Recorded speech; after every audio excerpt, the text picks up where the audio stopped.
A lot of people now are making devices that are sort of like built to be sort of batteries.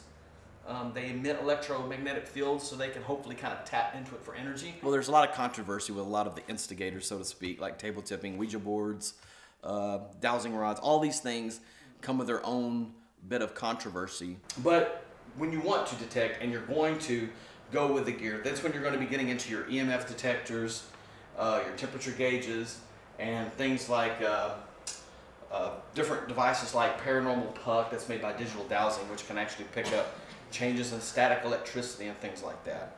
So basically you're trying to detect changes in the environment that might indicate that something paranormal is going on. While they do come with some controversy, I think you just look at it once again as a neutral investigator. You know, don't prejudice the product. A Ouija board's made by Parker Brothers or Hasbro, whomever owns the copyright now. It's a piece of cardboard and plastic. Is it magic? No. Is it demonic or anything like that? No. It's a piece of cardboard and plastic. You know what it is? It's exactly what you think it is. EMF detectors. These are 3 of them that you may have seen in different ghost shows and things like this.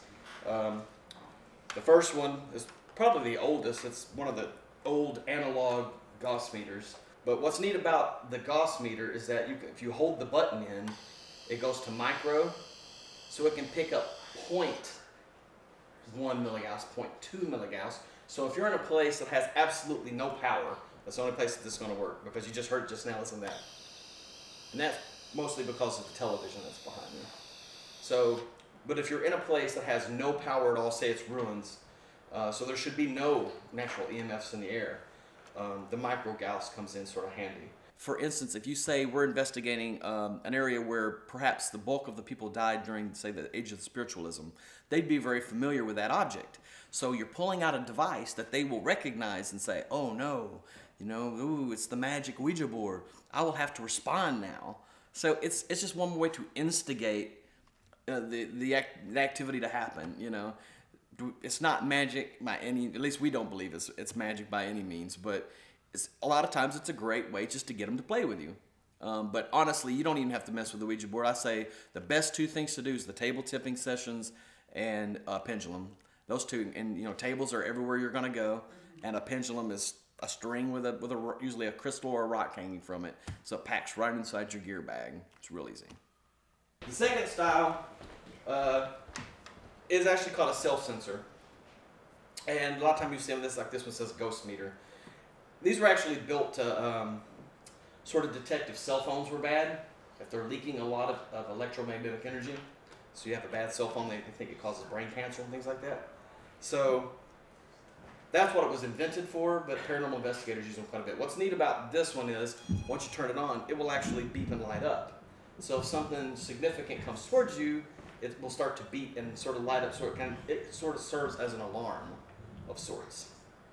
So, also you want to make sure that anytime you use any EMF detector that you turn your cell phones off, because like I said, this was made for detecting bad cell phones. So even when your phone's not ringing, when it's looking for a signal, just that act alone will actually set off the EMF detector. You know, divining rods have their own sort of checkered past. And I think that they're very good. People have used them, of course, dowsing rods, divining rods, you know, to search for water and things of that sort. So they have proved their use. And this one's probably the most well-known thanks to taps and ghost hunters. It's called the K2 meter. And it basically electronically works very similar to the self-sensor. In fact, tests that we've done with them side by side, they've reacted almost exactly the same. They've lit up about the same. The only thing that's kind of fidgety about the K2 is the sticker that they use to sort of serve as the graph of how much energy is going on is not very accurate. So a lot of people just like to use them because of the pretty lights. If they light up, something's there, and you know, sometimes that something is just bad wires. Do I think ghosts could interact with them? Sure, why not? They're metal, they conduct electricity, so it's entirely feasible that a ghost could move its energy through this piece of metal and make them move. The problem is there's no real way to control their movement, since you have to hold them in your hands and you're usually walking around the dark. It's really easy, you know, to not even notice that your own hand is just ever so slightly cocking one direction or the other. So it's real easy for those rods to move accidentally, and sometimes on purpose if someone wants to sort of make them do something. So I think until they're able to, I guess, make a set of dividing rods that has maybe a level or something. Yeah, so that on video you could see that little bubble's always floating level, so there's no messing with it.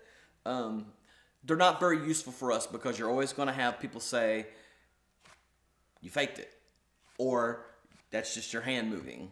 And so if it's not of scientific use to us, if we can't place that on the table and say, that's our evidence, we don't use it. You've probably seen the temperature gauge before that we use. If you're going to get into ghost hunting and use the temperature gauges, the only thing that you really want to keep in mind is that you want to make sure it can measure ambient temperature, because a lot of them just have a laser on them, and they'll measure where you point the laser, but they won't necessarily measure the air that's directly around the device. So you just want to make sure it has an ambient switch, so you can actually, because typically you'll fill a cold spot and you want to stick it right there in it, not shoot a laser at it across the room. The black box a lot of times are what people call ghost boxes or black boxes or Radio Shack hacks and things like that, are complete nonsense to us. The idea that you can go to Radio Shack, buy a $30 radio, and somehow tune in the dead talking around you is ridiculous to me. That's right up there with every bit of bunk that ever went on in the spiritualism days. You know, that Houdini would go around and take such joy in exposing. Well, it's the sort of same with a black box. To me, if you want to impress me with a Radio Shack hack, then let's go somewhere where there's no radio signals, meaning you could scan the entire spectrum of the AM band and you've got no radio stations coming in, nothing but noise. And then you start pulling out real answers to questions where there's not bits of phonetics and people are trying to piece words together, you know, because sometimes all you hear is, and they'll go, it just said hello, how you doing? You know, and half the time it's just unintelligible nonsense, or it's a radio station. Beyond audio, the ways we like to capture is we do use video cameras, and we'll use ones sort of like these little small HD ones. Sony ones tend to have night shot, so you could just switch the night shot on and shoot in night vision. You're the best tool.